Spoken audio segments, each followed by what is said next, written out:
योगी police ने शरफ रिजवी को किया गिरफ्तार। सोशल मीडिया के जरिए हिंदू लड़कियों को बनाता था शिकार।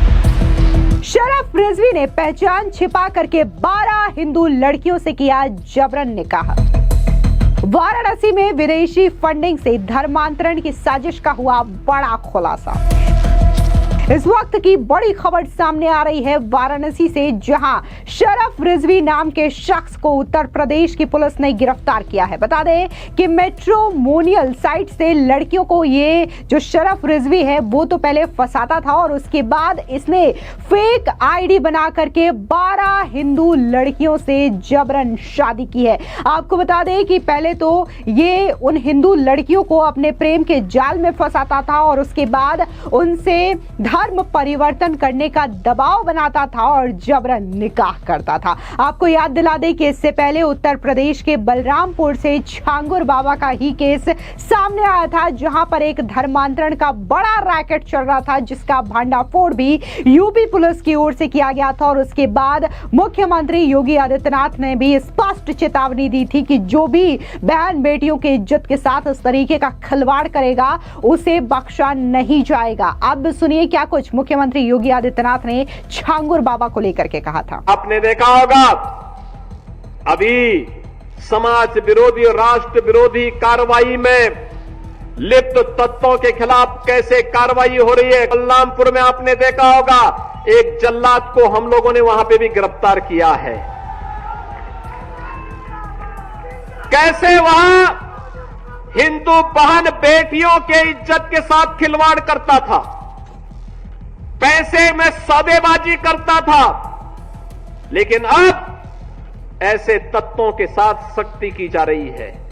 हम समाज को भी टूटने नहीं देंगे, राष्ट्र विरोधी और समाज विरोधी तत्वों को भी चकनाचूर करके रहेंगे और धरती माता के स्वास्थ्य की रक्षा भी करेंगे, मां की स्मृतियों को भी जीवंत बनाएंगे।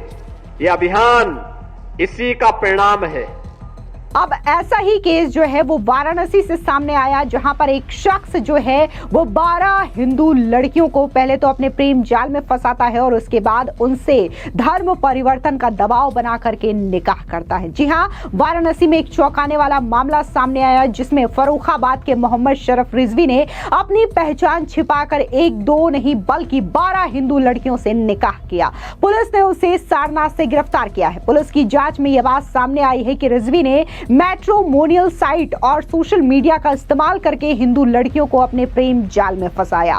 मोहम्मद शरफ रिजवी हिंदू लड़कियों से पैसे ऐंठता और बाद में अपनी असली पहचान बता करके उन पर धर्म परिवर्तन का दबाव बनाता था। पुलिस को अब तक उत्तर प्रदेश और 2 अन्य राज्यों की 12 लड़कियों की जानकारी मिली है, जिससे उसने संपर्क किया था। रिपोर्ट के मुताबिक पुलिस की पूछताछ में शरफ रिजवी ने बताया कि उसने हिंदू नामों से 3 फेसबुक अकाउंट बनाए थे, जिसके नाम थे सम्राट सिंह, अजय कुमार और विजय कुमार। उसने ऐसा इसलिए किया क्योंकि उसकी असली पहचान वाले अकाउंट में उसके दोस्त कम बनते थे और इस फर्जी अकाउंट के जरिए उसने कई लड़कियों से दोस्ती कर ली। इसके बाद उसने शादी.com जैसे मैट्रिमोनियल साइट पर भी सम्राट सिंह के नाम से प्रोफाइल बनाई। यहां उसने खुद को एक बड़ा एक्सपोर्टर और अमीर व्यक्ति के तौर पर पेश किया। उसने कई लड़कियों को शादी का प्रस्ताव भेजा और 100 से ज्यादा लड़कियों से संपर्क भी साधा। शरफ रिजवी लड़कियों से मिलने के लिए उसके शहरों में जाता था। वो महंगी गाड़ियां किराए पर लेता, महंगे कपड़े पहनता और अपनी झूठी अमीरी दिखावा करता। इससे लड़कियां और उसके परिवार वालों पर उसको अच्छा प्रभाव पड़ता था।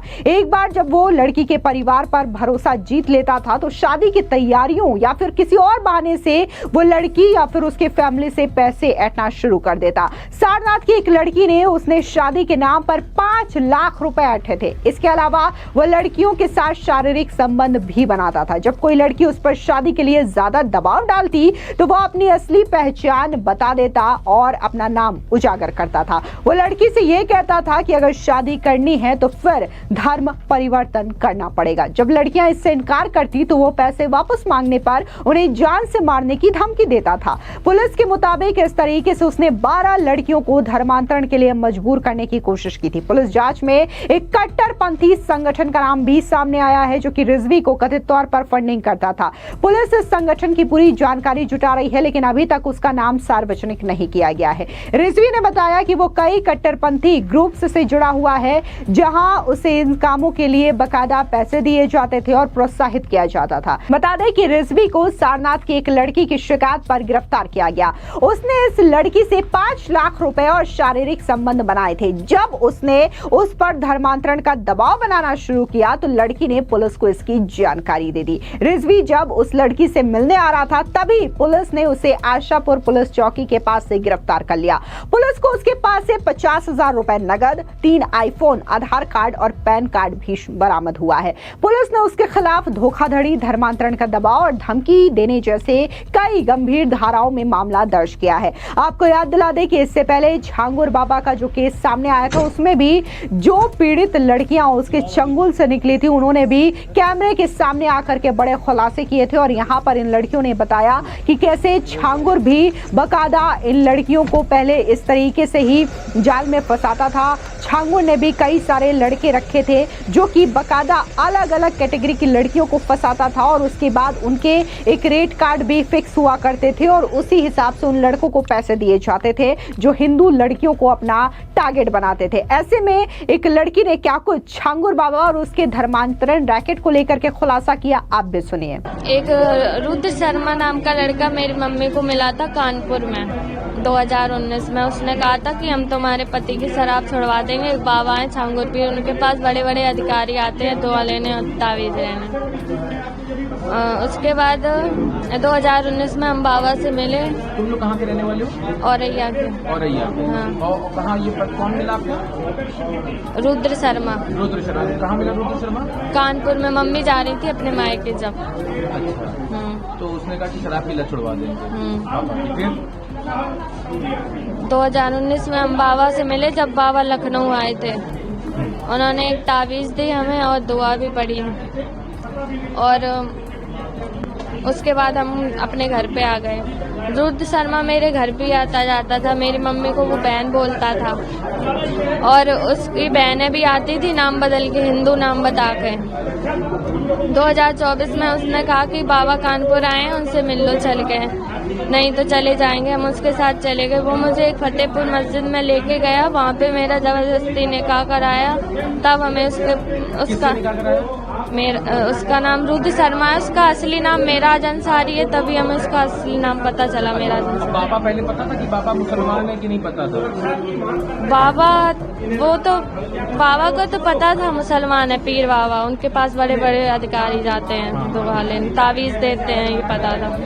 तो 2024 में उसने शादी करा दी? हाँ। फिर? और 3 महीने तक अपने घर पे कैद करके रखा उन लोगों ने हमें। उसकी अम्मी भी थी मस्जिद में, उसके पापा थे और एक सवा नाम की औरत को मेरी नकली माँ बनाया गया था। और 3 महीने तक जब हम उसके घर पे रहे, हमें उसकी मम्मी नमाज सिखाती थी, गोश्त खाने के लिए कहती थी। उनके घर पे गाय का गोश्त भी आता है। और जब हम प्रेग्नेंट नहीं होते थे तो उसके अब्बा कहते थे कि ऐसे ही बनाओगे भारत को इस्लामी मुल्क, मेराज से कहते थे।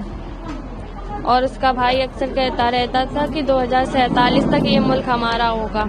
वीडियो कॉल पे झांगुर बाबा से भी रोज बातें करते थे वो लोग। आपको बता दें कि जैसे ही उत्तर प्रदेश में झांगुर बाबा के इस धर्मांतरण रैकेट का पर्दाफाश हुआ तो सबको हैरानी हुई और उसके बाद फौरन उत्तर प्रदेश की पुलिस ने बड़ा एक्शन लेते हुए न सिर्फ उसे गिरफ्तार किया बल्कि ईडी ने भी उसकी कई सारी जो अवैध संपत्ति थी उसे सीज कर ली और सरकार ने भी उसकी अवैध संपत्तियों पर बुलडोजर के तहत बड़ी कार्रवाई की। तो ये स्पष्ट संदेश है कि उत्तर प्रदेश में अगर बहन बेटियों की इज्जत के साथ खिलवाड़ किया जाता है और उन पर नाम और पहचान छिपा करके निशाना बनाया जाता है, जबरदस्ती धर्म परिवर्तन या फिर निकाह के लिए उन्हें मजबूर किया जाता है, तो उत्तर प्रदेश में योगी सरकार के राज में ये चीजें नहीं चलेगी और उनके खिलाफ सख्त एक्शन भी लिया जाएगा। फिलहाल इस पूरी खबर पर आपकी क्या राय है, कमेंट सेक्शन में जरूर बताएं। धन्यवाद।